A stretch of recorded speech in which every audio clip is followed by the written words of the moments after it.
देखिए, तेहरान में अली खामेनी साहब के जनाजे से संबंधित जो रस्में हैं वो अदा की जा रही हैं, लेकिन इसी बीच कुछ डेवलपमेंट्स ईरान में ऐसे हुए हैं जो बड़ी बारीकी से समझना जरूरी है। देखिए, अचानक ईरान की तरफ से खास तौर पर तेहरान के आसपास का एयर स्पेस बंद कर दिया गया। जितने इंटरनेशनल एयरपोर्ट्स हैं वहां से उड़ानें रोक दी गई।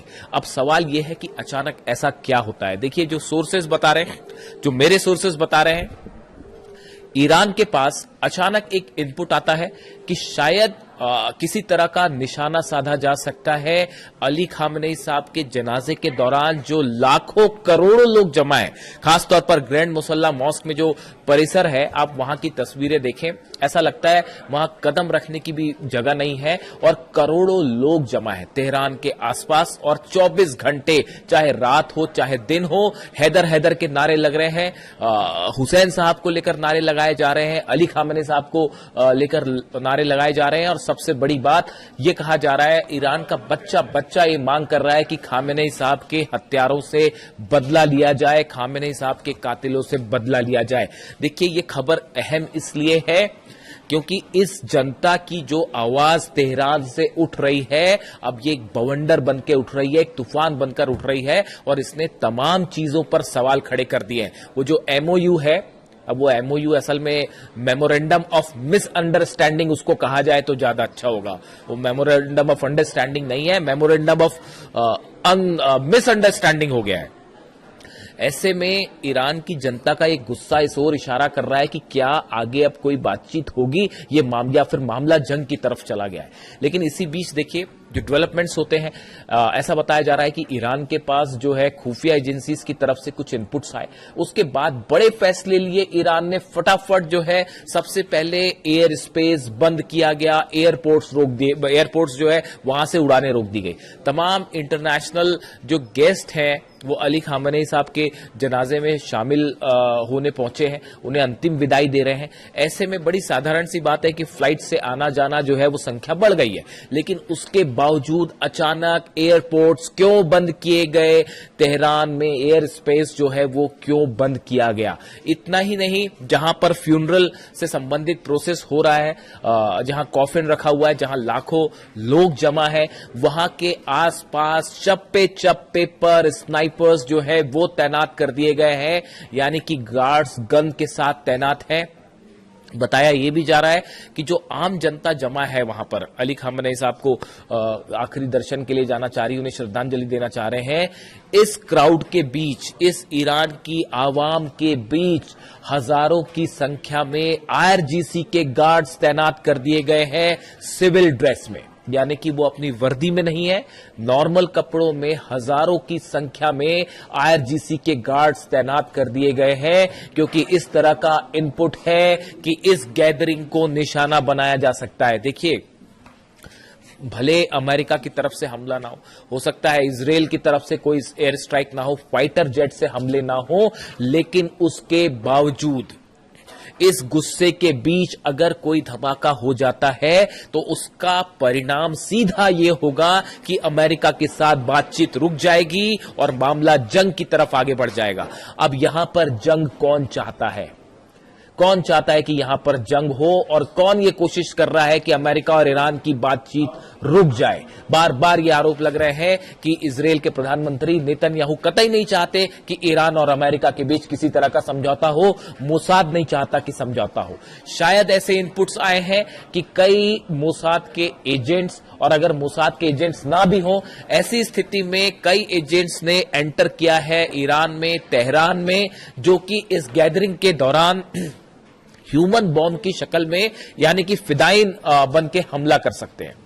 देखिए, कुर्दिश जो लड़ाके हैं, जो इराक वाला बॉर्डर है, वहां पर ऑलरेडी तनाव है और वहां पर बड़ी संख्या में ईरान ने अपनी सेना तैनात कर रखी है कि उस बॉर्डर से कोई अंदर ना आ पाए। और एक बड़ा सर्च ऑपरेशन चल रहा है पूरे ईरान में। देखिए, एक तरफ तो जनाजे से संबंधित जो है प्रोसेस, जो रस्में हैं वो अदा की जा रही हैं, लेकिन इस बीच ईरान की सेना बड़े ऑपरेशंस में जुटी हुई है। एक एक संदिग्ध को तलाश किया जा रहा है, घरों की तलाशी ली जा रही है कि कहीं कोई हथियार तो अंदर नहीं लाए गए हैं, एक्सप्लोजिव तो नहीं लाए गए हैं, और किसी तरह से कोई जनाजे में जो जुलूस है इसको कहीं पर निशाना बनाने की कोशिश तो नहीं है। अब ये इनपुट्स क्या आए अचानक ईरान के पास, क्यों एयर स्पेस बंद किया गया और क्यों उड़ानें रोकी गई, इसको लेकर तमाम जो है वो कयास जारी है। थोड़ा वक्त लगेगा एग्जैक्ट सिचुएशन सामने आने पे। देखिए ये तो है ही कि भाई सुरक्षा है, सुरक्षा के कारणों से इस तरह के फैसले लिए गए, लेकिन जो मेरी जानकारी है वो बता रही है कि ईरान के पास बड़े स्पेसिफिक अलर्ट थे कि हमला हो सकता है और इसी आनंद फानन में ये फैसले लिए गए। इतना ही नहीं, तेहरान के आसपास बड़ी संख्या में एयर डिफेंस सिस्टम भी एक्टिवेट कर दिए गए। यानी देखिए जो इनपुट है असल में उसमें बताया जा रहा है कि ड्रोन स्ट्राइक्स का खतरा है, कि जहां पर ये गैदरिंग है वहां पर ड्रोन से हमले हो सकते हैं, इस तरह की खबरें। और देखिए इसमें कोई बड़ी बात नहीं है कि आप वहां पर हमले होते हैं, भले हमले के पीछे कोई भी शामिल हो, लेकिन नाम किसी का भी लगाया जा सकता है, किसी भी ऐसे गुट का नाम लिया जा सकता है जो लंबे समय से ईरान की सेना से संघर्ष कर रहा है, और इराक के किसी संगठन का नाम ले लिया जाए कि भाई उसने ये हमले किए, जबकि मास्टरमाइंड कोई और हो। इस तरह के इनपुट्स के बाद ये सुरक्षा की गई है। इसके अलावा देखिए दो अहम खबरें हैं जो बड़ी गौर करने वाली हैं और कोरिलेट करने वाली है।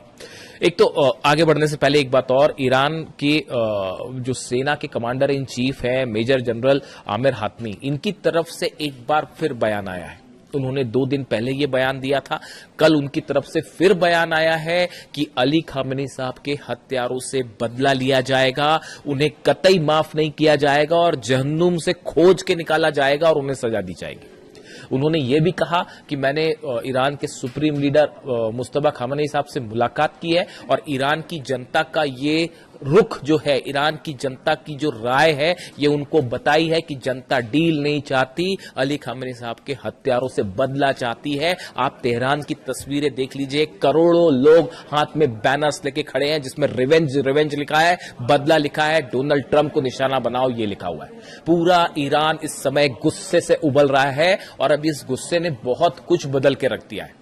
ईरान का हर जनरल ये बात समझ रहा है, ईरान का हर नेता, जो नेता कुछ ऐसे हैं वहां पे भी जो शायद डील के पक्ष में है और वो बातचीत करना चाह रहे थे या बातचीत के पक्ष में थे, अब उनको भी ये बात समझ में आ रही है कि ईरान का बच्चा बच्चा क्या चाहता है। जब सुप्रीम लीडर का कॉफिन सामने आया, ताबूत सामने आया, उनकी 14 महीने की ग्रैंड डॉटर का जब ताबूत सामने आया, उसे देखने के बाद पूरा ईरान एक गुस्से के तूफान से, बवंडर से जो है वो देखने को मिल रहा है वहां पर, और सिर्फ एक आवाज है, बदला लीजिए। ऐसे हालात में ईरान के सेना के प्रमुख का ये बयान आना कि जहन्नुम से भी खोज के निकालेंगे हम जिन्होंने हत्या की है अली खामेनी साहब की, उनको शहीद किया, उनसे हम बदला लेंगे, ये अपने आप में बहुत बड़ा बयान है। और दूसरी बार ये बयान आया है, एकदम से सिक्योरिटी बढ़ा दी जाती है, एयर स्पेस बंद किया जाता है, सेना के जो चीफ है वो इस तरह का बयान देते हैं। अब इसके अलावा देखिए एक दो डेवलपमेंट्स और हैं। यमन में बड़े डेवलपमेंट्स हो रहे हैं। अब यमन का ये ईरान से क्या कनेक्शन है मैं आपको ये भी बताऊंगा। वहां पर जो हूती विद्रोही हैं, हुतीज जो है, ये लगातार वहां की जो सरकारी सेना है जिसको सऊदी अरब की बैकिंग है, उनसे हूती की आर पार की जंग शुरू हो गई है, लड़ाई शुरू हो गई। और हम पहले हूतीज की तरफ से स्ट्राइक की गई, उसमें बताया जा रहा है कि करीब 30 सेना के जवान जो है मारे गए। ये सेना के जवान जो हम कह रहे हैं, ये हूती की सरकार की सेना, जो कि अमेरिका जिसका समर्थन करता है, सऊदी जिसका समर्थन करता है, उस सेना के बताया जा रहा है कि करीब 20 से 30 जवान जो है वो मारे गए। उसके बाद एयर स्ट्राइक की गई हूतीज के ऊपर, जिसमें काफी बड़ी संख्या में हूतीज के लड़ाके जो है वो भी मारे गए। ऐसे हालात में अब वहां की सेना और हूती आमने सामने है। दूसरे शब्दों में सऊदी अरब और हूती आमने सामने। हमने देखा था कि पिछले एक दिन पहले ही जो है वो हूती की तरफ से ये बात कही गई थी कि सऊदी के जितने हवाई अड्डे हैं वो हमारे निशाने पे है और बैलिस्टिक मिसाइल से हम सऊदी के हवाई अड्डे उड़ा देंगे। देखिए उसके पहले जो ये तनाव बढ़ा, उसके पहले एक खबर इस तरह से आई कि एक ईरान का प्लेन है जो कि सना में, यमन की कैपिटल में लैंड करना चाह रहा था।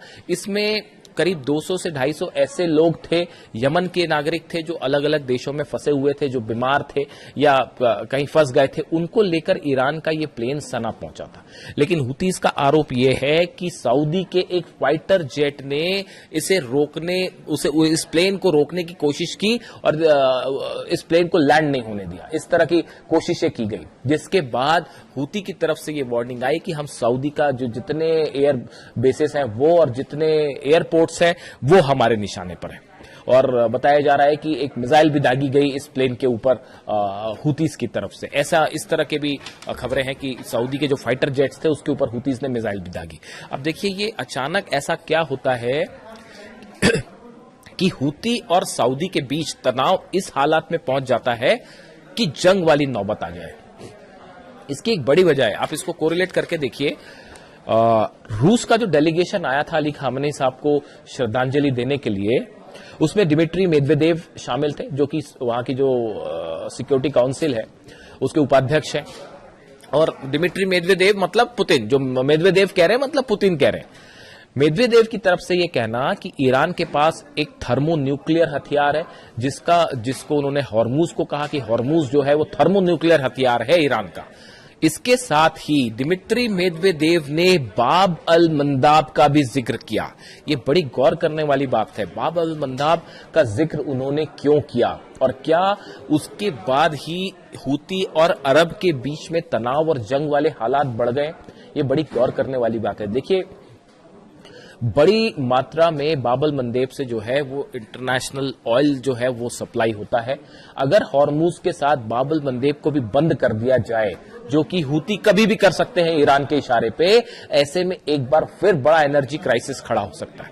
हॉर्मूज को लेकर खबरें जो है वो मैंने आपको पहले ही बताई हैं। हॉर्मूज में बड़ी संख्या में ईरान ने अपने स्पेशल गार्ड्स तैनात कर दिए, छोटी बोट्स तैनात कर दिए, नए जहाज वहां भेज दिए गए हैं और ऐसा बताया जा रहा है कि डिफेंस सिस्टम वहां लगा दिए गए हैं। शायद वहां पर भी किसी ऑपरेशन का अंदेशा है ईरान को। यानी एक तरफ जनाजे का प्रोसेस चल रहा है, दूसरी तरफ जंग की जबरदस्त तैयारी चल रही। तो हॉर्मूज में देखिए कल 6 जहाज ऐसे थे जो कि क्रॉस करना चाह रहे थे यमन के पास, ईरान की सेना ने उनको रोक के वो अपने रास्ते से ही उसको पार करवाया।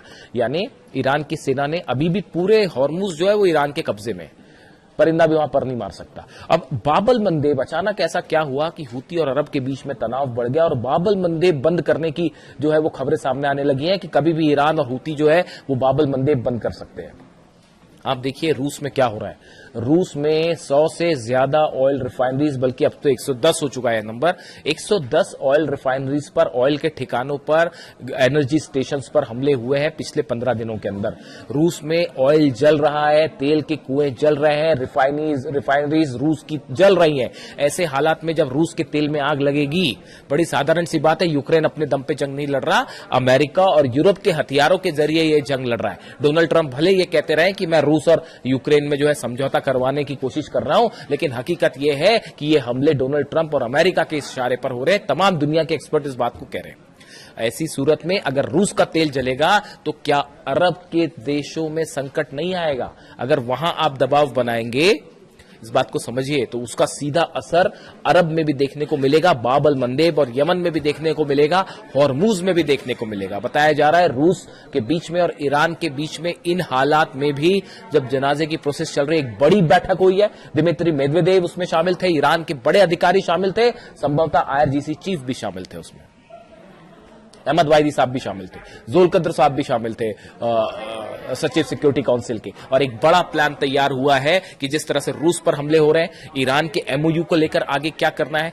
ये जो तमाम तैयारियां चल रही हैं, अरब देश अपना डिफेंस सिस्टम मजबूत करने में लगे हुए हैं। ऐसे हालात में अगर जनाजे के बाद फिर जंग वाली हालात बनते हैं तो रूस और ईरान का क्या रुख होगा, इसको लेकर एक बड़ा प्लान तैयार हुआ है। इंटरनेशनल ऑयल को लेकर बड़ा प्लान तैयार हुआ है कि ईरान का ऑयल कैसे सप्लाई होगा, किन किन देशों को सप्लाई होगा, किन रास्तों से सप्लाई होगा। रूस की देखिए, अभी थोड़े दिन पहले तक खबर यह थी कि रूस पूरी दुनिया को ऑयल सप्लाई कर रहा था, आज हालात यह है कि रूस में ऑयल की कमी हो गई है। ये बड़ा प्लान चल रहा है, समझिए इस बात को। बात सिर्फ ईरान तक नहीं सीमित है, ये एक पूरे रीजन में एक बड़े प्लान के तहत ये सब कुछ हो रहा है। और ईरान पे कब हमले किए जाए, कब तनाव बढ़ाया जाए, कब हॉर्मूज में हमले किए जाए, ये एक बड़े सिनेरियो का एक हिस्सा है, प्लानिंग के तहत ही हो रहा है। और इसी वजह से अब बाब अल मंदेब के बंद होने की जो है वहां पर हालात आ गए। ऐसे में ह्यूतीज और अरब के बीच में क्या होता है, इस पर नजर रखने की जरूरत है। खामेनी साहब के जनाजे से संबंधित तमाम प्रोसेस जो है वो जारी है, रस्में अदा हो रही हैं, आप देख ही रहे। पूरे ईरान में जबरदस्त गुस्सा देखने को मिल रहा है इन हालात में जो एयर स्पेस बंद किया गया है, और खासतौर पर एयरपोर्ट से जो टेक ऑफ रोके गए और लैंडिंग रोकी गई, स्नाइपर्स तैनात कर दिए गए। ये शोर इशारा कर रहे हैं कि एक तरफ ऐसा लग रहा है ऊपर से कि सब कुछ ठीक है, लेकिन ऐसा है नहीं। लेबनान पर लगातार हमले जारी हैं, गजा में हमले जारी हैं, सीरिया में हमले जारी हैं, जो इस बात को बता रहे हैं कि एक बड़ा तूफान दस्तक दे रहा है। जो भी अपडेट होगा आप तक पहुंचाऊंगा। Thank you so much.